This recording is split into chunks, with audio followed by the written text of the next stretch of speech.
Matrix identity. Apabila 2 didarab dengan 1, kita dapat 2. 10 darab 1 dapat 10. A darab 1 dapat A. Jadi, apabila sesuatu nombor atau anu didarab dengan 1, nya tidak berubah. Okey, contoh matrix identity adalah matriks segi 4, iaitu boleh matriks 2 dengan 2, 3 dengan 3, 4 dengan 4 dan seterusnya. Dalam matriks identity, di penjurusnya semua bernilai 1, iaitu dari atas kiri ke bawah kanan. Semua adalah 1 dan nombor yang lain adalah sifar. Itu ialah matriks identity.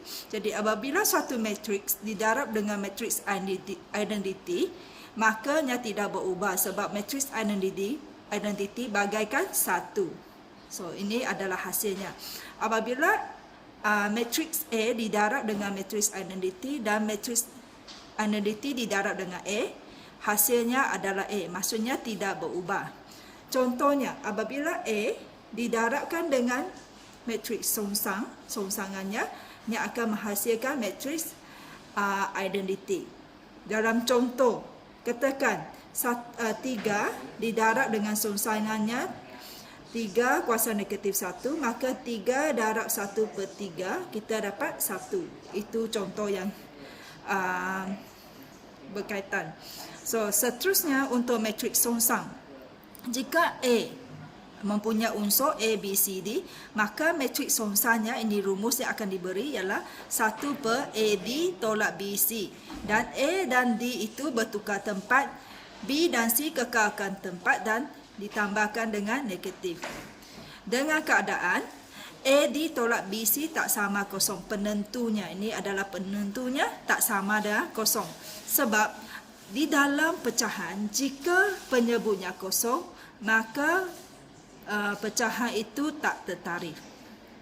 Dalam kes, jika matriks songsang tak wujud, maka penentunya adalah sifar, iaitu AD tolak BC sama sifar jika matriks songsang tidak wujud. Sekarang kita teruskan dengan contoh. Okey. Contoh dalam kertas edaran muka surat 12.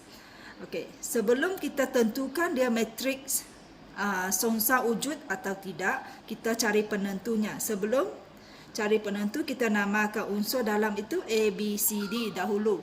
Seterusnya kita ganti AD tolak BC sama dengan A darab D tolak B darab C. Okey, 4 tolak 3 sama dengan 1. Dia tak sama kosong, maka wujud matriks songsang. Okey, seterusnya saya akan bagi contoh tentang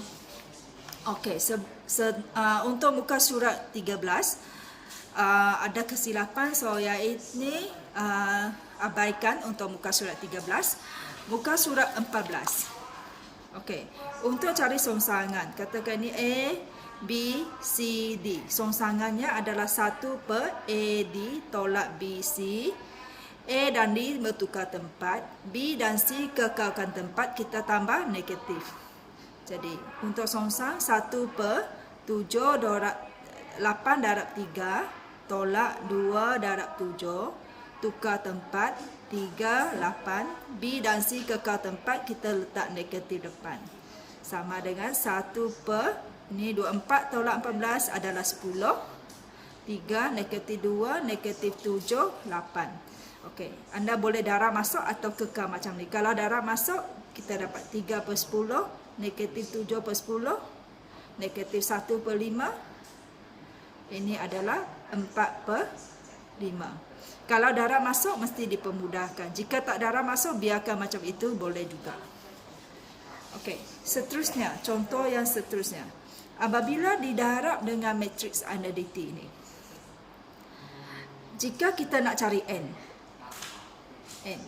sama dengan, ini kan matriks identity adalah 1. 1 per negatif 3, 4, 1, negatif 2. Kalau di bawah, apa yang anda belajar dalam indeks, kuasanya adalah negatif 1. Jika negatif 1 ini bermaksud songsang. So, maka kita perlu guna rumus songsang, iaitu 1 per negatif 3 AD tolak B, C. Tukar tempat yang ini. Negatif 2, negatif 3. 1 dan 4 itu B dan C. Kekalkan tempat, tambah negatif. Maka kita dapat 1/6 tolak 4 dapat 2. Okey. Jika kita darab masuk, maka kita dapat negatif 1, negatif 1/2, negatif 2, negatif 3/2. Okey, itu saja untuk hari ini. Sekian, terima kasih.